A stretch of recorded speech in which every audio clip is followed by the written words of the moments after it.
vamos a ver más de cerca los detalles de esta primera pantalla o los detalles de programación por software que tiene el equipo. El equipo, cuando inicia, como decía anteriormente, te muestra unas opciones y es de escoger un paciente nuevo, un último paciente, un paciente adulto, que lo divide en masculino y femenino, o un paciente pediátrico. Cuando yo le doy, por ejemplo, a último paciente, él me muestra el último paciente que estuvo programado en el equipo con todos sus parámetros. O si le doy nuevo, simplemente escojo si es masculino o es femenino. Vamos a escoger masculino y presionando en esta parte donde dice altura, puedo darle una talla aproximada del paciente y puedo ver el peso ideal para esa talla. Apenas yo modifico, me va modificando también ese peso. Este peso es un peso ideal. Obviamente esto tiene que ver con a cuántos mililitros por kilogramo está programado el equipo. Entonces, si es un paciente de 1,70 por ejemplo, él me dice que el peso ideal es de 67 kilogramos. Obviamente esto no es una camisa de fuerza, esto simplemente es una ayuda para programar el equipo. Entonces ya le dijimos que es un paciente masculino, que la altura más o menos es 1,70 centímetros. Él nos dice que ese peso del paciente ideal más o menos es 67 kilogramos. Y en esta parte de aquí podemos ver el modo ventilatorio en el que está el equipo en este momento. Pero si nosotros le damos en la parte donde dice listo, podemos ver otros modos ventilatorios que podemos trabajar. Entonces podemos, por ejemplo, escoger modos ventilatorios por presión y por volumen, sincronizados, asistidos controlados, modo automático, PRVC y espontáneos IPAP. Cada uno de estos modos ventilatorios se puede ahondar en el significado de cada uno de estos modos ventilatorios en el manual del equipo. Por ejemplo, vamos a escoger volumen asistido controlado o asistido controlado por volumen. En este instante me saca otra pantalla con las opciones de programación del modo ventilatorio. Entonces aquí podemos modificar el peso del paciente nuevamente. Cuando modificamos ese peso del paciente, es volumen corriente de ese paciente, también se va modificando. Obviamente estos son sugerencias, es muy importante que el personal médico siempre se cerciore de verificar y modificar si cree necesario cada uno de los parámetros. Estas son herramientas de programación que tiene el equipo.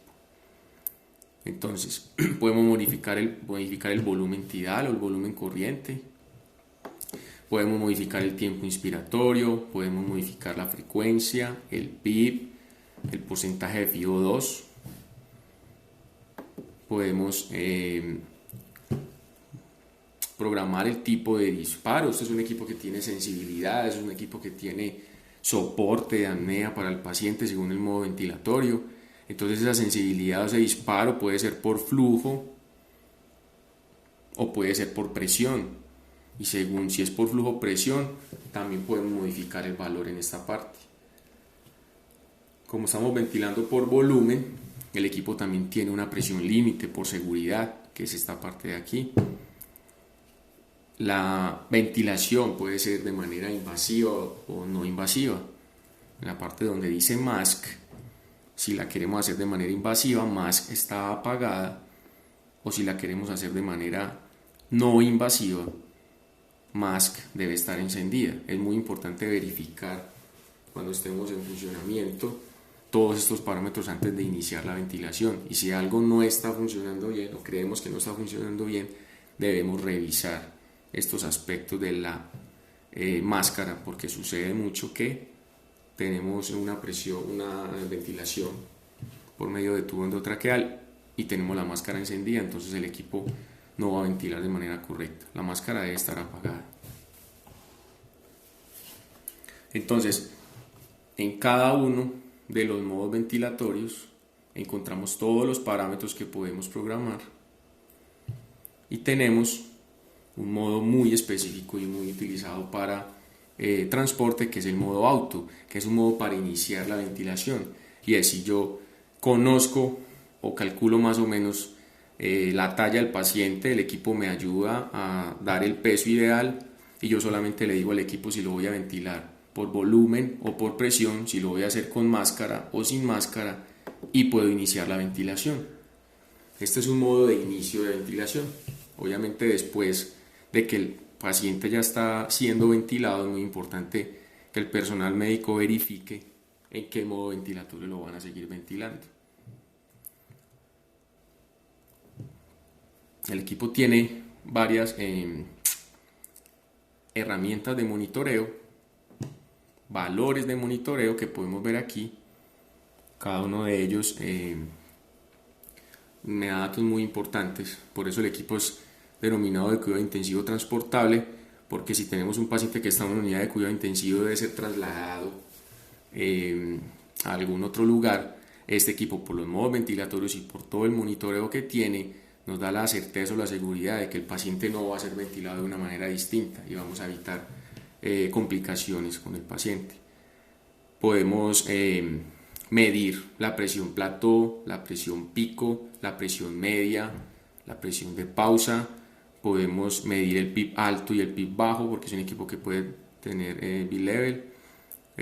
Mide el autopip, el volumen corriente inspirado, el volumen corriente expirado, el volumen minuto, el volumen espontáneo minuto, la frecuencia espontánea, índice de respiración superficial, el flujo pico, tiempo inspiratorio, tiempo expiratorio, la relación IE, el porcentaje de FiO2 de oxígeno, la complianza y el trabajo respiratorio. Este equipo podría tener la opción de módulo hemodinámico, podemos tener capnografía volumétrica y saturación de oxígeno.